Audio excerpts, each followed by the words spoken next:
एक और बड़ी खबर मिल रही है। रूस यूक्रेन जंग को लेकर बहुत बड़ा खुलासा होने जा रहा है। रूस यूक्रेन जंग में आजमगढ़ के युवा शामिल रहे। आजमगढ़ के दर्जनों युवा रूस की तरफ से जंग लड़ रहे हैं। जंग से लौटे आजमगढ़ के राकेश यादव का खुलासा है, 5 से 7 लाख में रूस जाते हैं भारत के युवा।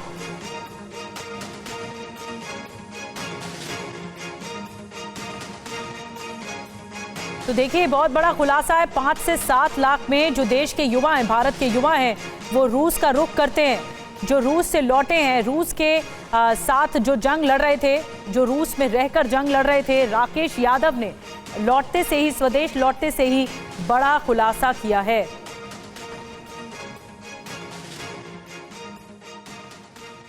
तो देखिए, एक तस्वीर सामने आई है जिसमें राकेश यादव दिखाई दे रहे हैं सैनिकों के साथ। और जब वो वापस लौटे, स्वदेश वापस लौटे, तो उन्होंने बताया गया, उनकी तरफ से बताया गया कि भारत के कई युवा हैं जो रूस में लड़ रहे हैं, रूस के लिए लड़ रहे हैं। और आइए अब आपको बताते हैं कि कैसे युवाओं को रूस यूक्रेन ले जाया जा रहा है। रूस से लौटे राकेश यादव ने क्या क्या बताया, क्या बयान दिया है। देखिए, रूस यूक्रेन जंग में भारत के युवा शामिल हैं। ये एक बड़ा खुलासा है, अपने आप में एक्सक्लूसिव खुलासा। आजमगढ़ के दर्जनों युवक जंग लड़ रहे हैं और आजमगढ़ के कई युवक रूस पहुंचे। गरीब युवाओं को वहां पर पैसे का लालच दिया जाता है रूस में जंग लड़ने के लिए।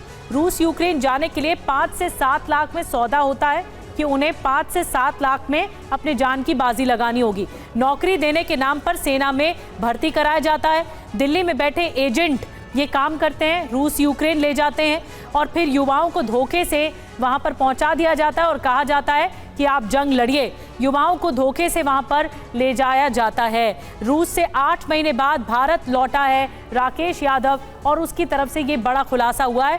रूस की तरफ से जंग लड़ रहा था राकेश। न सिर्फ राकेश, दर्जनों ऐसे आजमगढ़ वाले युवा हैं जो कि वहां जंग लड़ रहे थे। जंग में राकेश के कई साथी मारे तक गए हैं। ये भी जानकारी राकेश यादव की ओर से दी गई। तो 8 महीने बाद जो वतन वापसी हुई है उसमें ये बड़ा खुलासा हुआ है। और रूस से राकेश समेत सिर्फ 2 लोग वापस लौटे हैं, बाकियों की मौत हो गई है, जो जानकारी दी गई। जंग में भारत के कई राज्यों के युवा भी शामिल हैं। न सिर्फ आजमगढ़ बल्कि कई राज्य भी बताए जा रहे हैं जिनके युवा शामिल हैं। और आपको बता दें, रूस से जंग में शामिल होकर आजमगढ़ लौटे राकेश यादव से टीवी9 संवाददाता अवनीश उपाध्याय ने बात की है। जाना है कि रूस में उनके साथ क्या क्या हुआ है। राकेश जी, जो घटना आपके साथ घटी है, यूक्रेन के युद्ध में आप लोग वहां पहुंचे थे, आप लोग कैसे पूरी कहानी रची गई थी, शुरू से बताइए। हम लोग जो कि एजेंट द्वारा हम लोगों को यहाँ पर बोला गया था कि आप लोगों को गार्ड की नौकरी होगी, जो कि एयरपोर्ट पे या मेट्रो में आपकी ड्यूटी लगेगी। तो हमने बोला कि ठीक है। जो कि बोले थे कि आप लोगों का 2 लाख रुपये मंथ सैलरी रहेगी। तो हम बोले कि बाकी और काम तो नहीं करवाया जाएगा हमसे। तो बोले नहीं, बस यही काम रहेगा आप लोगों का। तो हमने बोला ठीक है। तो हम लोगों को जब यहाँ से दिल्ली से जब रसिया लेकर गए थे, तो वहाँ पर हमें एक रसिया में मतलब कुछ लिखा हुआ था। तो उन्होंने कहा कि इस पर आप लोगों को साइन करना होगा। तो हमने बोला इस पे क्या लिखा है, हमें तो इसमें कुछ पता ही नहीं चला कि तो रसिया भाषा में लिखा हुआ है। तो एक एजेंट था वहाँ पे सुमित करके, जो दिल्ली में ऑफिस है उनकी, वो वहाँ पर हम लोगों को मतलब एयरपोर्ट से लेकर गया था। तो हमने पूछा कि इसमें क्या लिखा है। तो बोले कि क्या आपको हम पे विश्वास नहीं है?